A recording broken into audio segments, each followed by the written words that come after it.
2024 හතරවෙනි බහුවර්ණ ප්‍රශ්නය. මේ ප්‍රශ්නය ඩී බ්‍රෝග්ලි තරංගායාමය සම්බන්ධ ප්‍රශ්නයක්. එතකොට ඩී බ්‍රෝග්ලි තරංගායාමයේ අර්ථ දැක්වීම නැත්නම් සමීකරණය මතකද?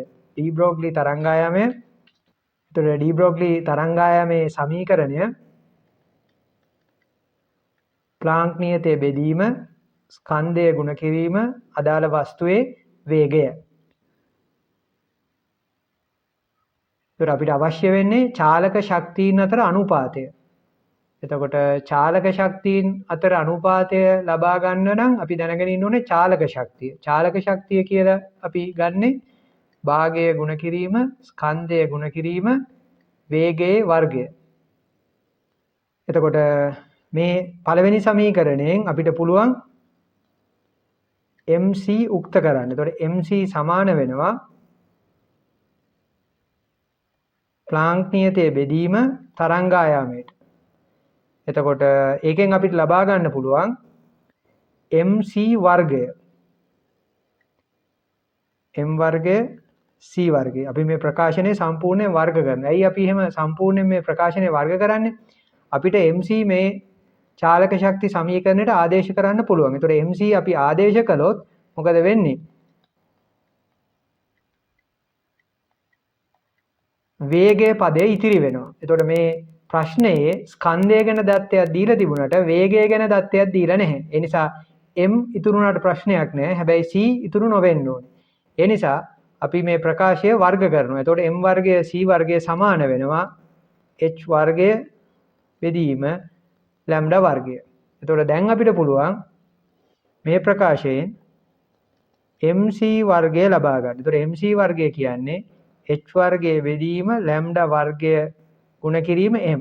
අපිට මේ සමීකරණ දෙපසම M වලින් බෙදපුවාම MC වර්ගය ලබා ගන්න පුළුවන්. දැන් අපිට පුළුවන් MC වර්ගය මේ ප්‍රකාශනයට ආදේශ කරන්න.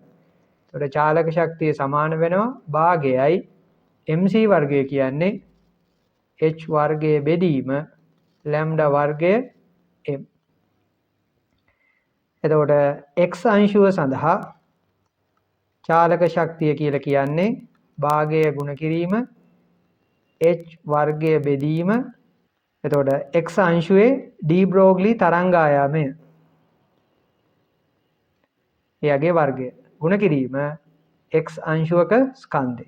එතකොට මේ විදිහටම y අංශුවේ චාලක ශක්තියත් ගණනය කරගන්න පුළුවන්.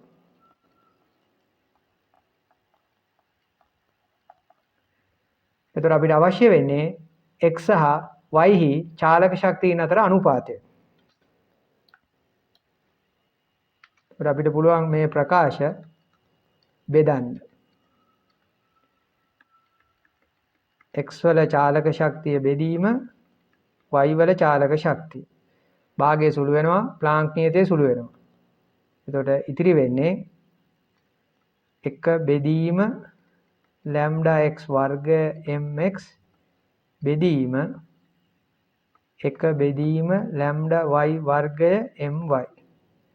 එතකොට පරස්පරය වුණාම අපිට ලැබෙනවා ලැම්ඩා y වර්ගය බෙදීම ලැම්ඩා x වර්ගය ගුණ කිරීම my බෙදීම mx.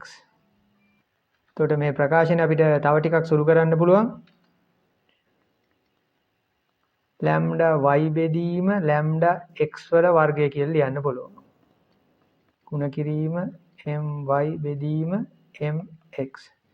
දැන් අපි දීලා තියෙන දත්ත ආදේශ කරමු. x සහ y වල ඩී බ්‍රෝග්ලි තරංගායම් පිළිවෙලින් නැනෝමීටර් 1යි නැනෝමීටර් 3යි.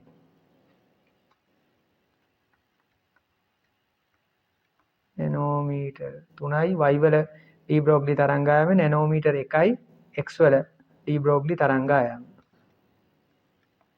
එතකොට x සහ y වල අංශුවක ස්කන්ධ අතර අනුපාතය x හි ස්කන්ධය y හි ස්කන්ධයෙන් 3 ගුණයක් වේ. එතකොට x වල ස්කන්ධය y වල ස්කන්ධය වගේ 3 ගුණයක් වෙනවා. එතකොට අපිට ලියන්න පුළුවන් my බෙදීම 3යි my. 3 ගුණයක් වෙනවා x අංශුවක ස්කන්ධය y අංශුවක ස්කන්ධය වගේ. එතකොට සුළු වෙනවා. එතකොට මෙතන 3 වර්ගය 9යි 9 බෙදීම 3 3. එතකොට චාලක ශක්තිය අතර අනුපාතය 3යි. 3 කියන්නේ 3 බෙදීම 1. එතකොට 3 බෙදීම 1 නිසා අනුපාතය 3ට 1යි. එතකොට මේ පිළිතුර ලබාගත් විදිහ දොළට පුතාලට පැහැදිලිද? එතකොට මෙතනදී අපිට අවශ්‍ය උනේ චාලක ශක්තිය අතර අනුපාතය. ඒ හින්දා අපි මතක් කරගත්තා චාලක ශක්තිය ගණනය කරන විදිහ. එතකොට අපිට දත්තයක් දීලා තියෙනවා ඩී බ්‍රෝග්ලි තරංගායාම ගැන. ඒ හින්දා අපි මතක් කරගත්තා ඩී බ්‍රෝග්ලි තරංගායාමයට අදාළ සමීකරණය. ඊට පස්සේ අපිට පුළුවන් MC ආදේශ කරන්න.